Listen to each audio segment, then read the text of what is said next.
بسم اللہ الرحمن الرحیم۔ آج میں آپ سے مخاطب ہوں۔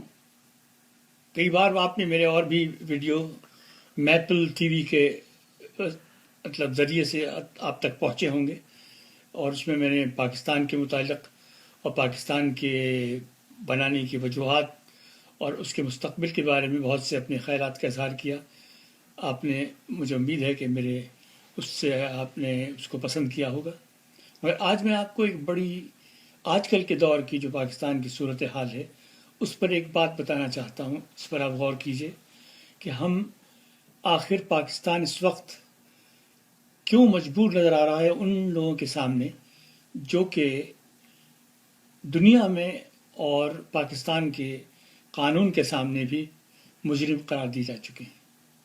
اور ایک ادارہ ہے ہمارا نیب، نیشنل اکاؤنٹنگ بیورو، اس کا نام ہے نیشنل اکاؤنٹیبلٹی بیورو۔ تو میں اس کے بارے میں کچھ اپنے خیالات کا اظہار کروں گا۔ کہنے کو تو وہ بڑا آزاد ادارہ ہے، لیکن آپ جانتے ہیں کہ پاکستان میں کوئی بھی ادارہ مکمل طور پہ تو آزاد نہیں ہے۔ اس کے اوپر یقیناً بہت سے جو معاملات ہیں وہ اثر انداز ہوتے رہتے ہیں، ان کے فیصلوں پر بھی اور ان کے غیر فیصلوں پر بھی۔ تو میں یہ سمجھتا ہوں کہ نیب جن فیصلوں میں یا جن لوگوں کو پکڑنے میں مجبور اور لاچار نظر آ رہی ہے، یا ان کے اوپر وہ صحیح جو ثبوت جو ہیں وہ ان کو نہیں مل رہے ہیں اور وہ کورٹ میں جاتے ہیں اور وہ آزاد ہو جاتے ہیں، تو اس کی دو وجوہات ہیں۔ تمام دنیا میں اگر آپ اس کو دیکھیں تو آپ کو پتہ چلے گا کہ وائٹ کالر کرائم ایک ٹرم ہے۔ وائٹ کالر کرائم کو پکڑنا ہمارے لیے ناممکن نہیں، بلکہ دنیا کے بھی بہت بڑے قانون جو ہیں ان کو بھی ان لوگوں کو پکڑنا مشکل ہے۔ جیسے کہ مغرب کے سیاستداں، مغرب کے بینکرز بہت مشکل سے پکڑے جاتے ہیں، اور جب تک کہ کوئی خاصی مشن نہ کرایا جائے، بہت سے ثبوت نہ حاصل کیے جائیں، تب جا کے وہ ہاتھ لگتے ہیں تو ان کو سزائیں ہو جاتی ہیں۔ لیکن ہمارے ہاں تو اور مشکل ہے، اس لیے کہ جب بھی لوگ یہ چھان بین کرنے کے لیے جاتے ہیں تو ان کو یہ معلوم ہوتا ہے کہ وہ شخص جس کے خلاف یہ چھان بین کر رہے ہیں اس کے نام پہ کوئی بھی غیر قانونی جائیداد نہیں، کوئی غیر قانونی اکاؤنٹ نہیں ہے۔ تو ہمارا قانون جو ہے یا دنیا کا قانون جو ہے وہ یہ ہے کہ جب تک اس فرد کے نام پہ کوئی چیز نہ ہو ہم اس کو گرفتار نہیں کر سکتے، اس پر کوئی چارج نہیں لگا سکتے، اس کو ہم کورٹ تک بھی نہیں لا سکتے۔ تو جتنے بھی کیسز نیب نے اس وقت تک کامیاب ہوئے ہیں وہ ان لوگوں کے ہیں جن کو انہوں نے براہ راست ان جرائم کے ساتھ پکڑ لیا ہے، تو ان کو تو سزا مل گئی، مگر وہ چھوٹے چڑبئیے ہیں، بہت چھوٹے پگمیز ہیں، تو ان کو مجٹس ہیں، وہ ان کو پکڑ کے جو پیسہ ان کے ہاتھ میں آیا، ان سے ملا، وہ انہوں نے قومی خزانے میں جمع کرا دیا۔ اب رہا بڑے جو مورے ہیں پاکستان میں، وہ مورے ہی نہیں ہیں بلکہ پاکستان کی سیاست کے جو نرو سینٹرز ہیں ان کے اندر وہ زہر بن کر بیٹھ چکے ہیں۔ اس زہر کو نکالنے کے لیے میں سمجھتا ہوں جیسے کہ کینسر کو نکالنے کے لیے آپ کو ایک آپریشن کی ضرورت ہوتی ہے، تو ملک کو ہمارے ہاں اصل میں نیب کیا ہے اور آپ کی ایف آئی اے اور سی آئی اے اور آئی ایس آئی کیا ہے، ہمیں کینسر کو آپریشن کر کے بعد ہی نکالنا پڑے گا۔ اور وہ آپریشن کیا ہے میرے نزدیک؟ وہ آپریشن یہ ہے کہ اگر جیسے کہ ہمارے یہاں 3 دفعہ وہ ایک مواقع ملے ان لوگوں کو، بلکہ ایک زمانے میں ایک بڑا اچھا جملہ ایوب خاں کے لیے کہا گیا تھا کہ عظمت ایوب خاں کو ڈھونڈتی رہی اور وہ عظمت کو پکڑ نہیں سکا کہ بھئی اس کو حاصل کر لے۔ اسی طرح 2-3 ڈکٹیٹر ہمارے یہاں آئے، وہ کسی جاگیردار کی اولاد نہیں تھے، وہ کسی سرمایہ دار کی اولاد نہیں تھے، وہ چاہتے تو ملک میں آ کے ایسی بنیاد ڈالتے سیاست کی کہ آئندہ ہمارے ہاں کوئی بھی چور، لفنگا یا کوئی بھی جرائم پیشہ یا جو صرف اپنی ہی تجوریوں کو بھرنے والا لالچی خود غرض کبھی بھی سیاست کے اندر آنے کی ہمت نہ کرتا۔ مگر انہوں نے وہ جو لوپ ہولس ہیں وہ وہاں کے وہاں چھوڑ دیے اور ان لوگ ہولس کے اندر سے گھس کر ہمارے یہاں لوگ اس میں گھستے رہے آتے رہے. تو ہمارے یہاں اب آ کر عالم یہ ہوا ہے کہ جو دو خاندان شروع ہوئے تھے وہ خاندان اب ہمارے جڑوں میں بیٹھ گئے ہیں. ایک خاندان تو نواز شریف کا ہے, دوسرا خاندان بھٹو کا ہے. تو اب یہ ایک دو صوبوں میں ہی یہ اس وقت تقریباً یہ لوگ ہی حکمران ہیں, ڈائریکٹلی براہ راست یا انڈائریکٹلی. ان کی جڑیں اتنی مضبوط ہیں کہ ان کے اوپر اگر کوئی آدمی آ کے بیٹھ بھی جائے, سمجھا, تو ایماندار بھی ہو, تو اندر جو انہوں نے اپنا ایک جال بچھایا ہوا ہے اس جال کو کاٹنا جو ہے وہ کوئی آسان کام نہیں ہے. اس میں عمران خان کی کوششیں ضرور ہیں, کہیں وہ مطلب بروئے کار بھی آ جاتی ہیں, کہیں وہ کارآمد بھی ثابت ہوتی ہیں, لیکن اکثر ایسا ہوتا ہے کہ اس میں صرف 80% کی جگہ 20% کامیابی اس کو ملتی ہے, 80% میں وہ خود بھی ناکام رہتا ہے.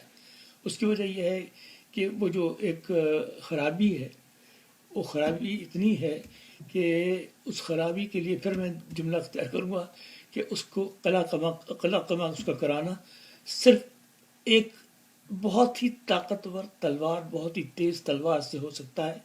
یہ جمہوریت جس کا نام ہے, یہ جمہوریت ایک ایسا جمہوریت بذات خود کو نظریہ نہیں ہے. ایکچولی جمہوریت جو ہے وہ ایک اس نظریے تک پہنچنے کا ایک حصہ ہوتا ہے, لیکن جمہوریت ایک ایسی لانڈی ہے جو کہ سسٹم کو سرو کرتی ہے.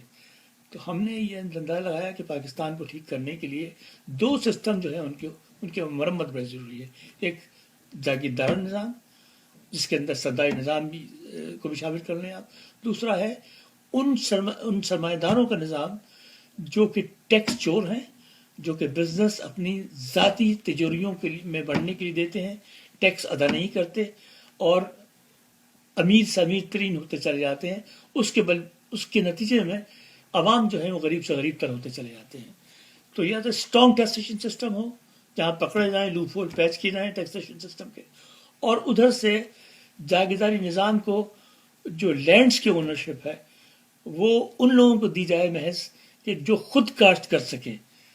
وہ ایسا نہ ہو کہ وہ کسانوں کے خون پسینے کی کمائی سے اپنی سیاست کو چمکائیں, سیاست کو سیکیں, ان کو استحصال ان کا کرتے رہیں اور ملک پر حکمراں بن کے راج کرتے رہیں, اور عوام کے نہ ان کو احساس ہو غربت کا, نہ بیماری کا, نہ تعلیم کا. تو میں نے اس جمہوریت کو ایک نیا لفظ اردو کا دیا ہے. یہ جمہوریت نہیں ہے ایکچولی, یہ جمہوریت ہے. اب جمہوریت اردو میں کہیں آپ کو ڈکشنری میں نہیں ملے گا, لیکن یہ لفظ میں نے بنایا ہے.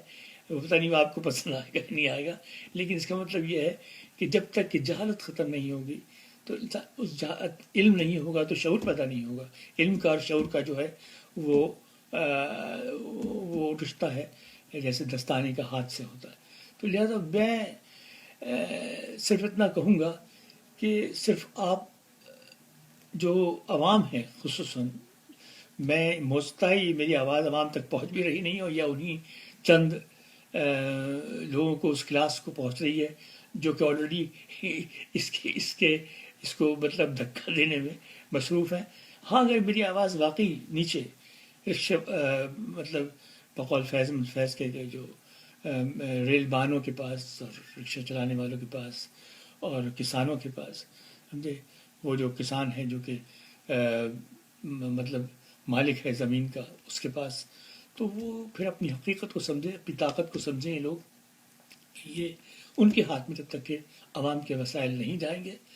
اور یہ میرا جملہ جو ہے وہ میں چراتا ہوں اکثر. ایک بینجامن ڈزرائیل ایک پرائم منسٹر تھا, یہودی تھا.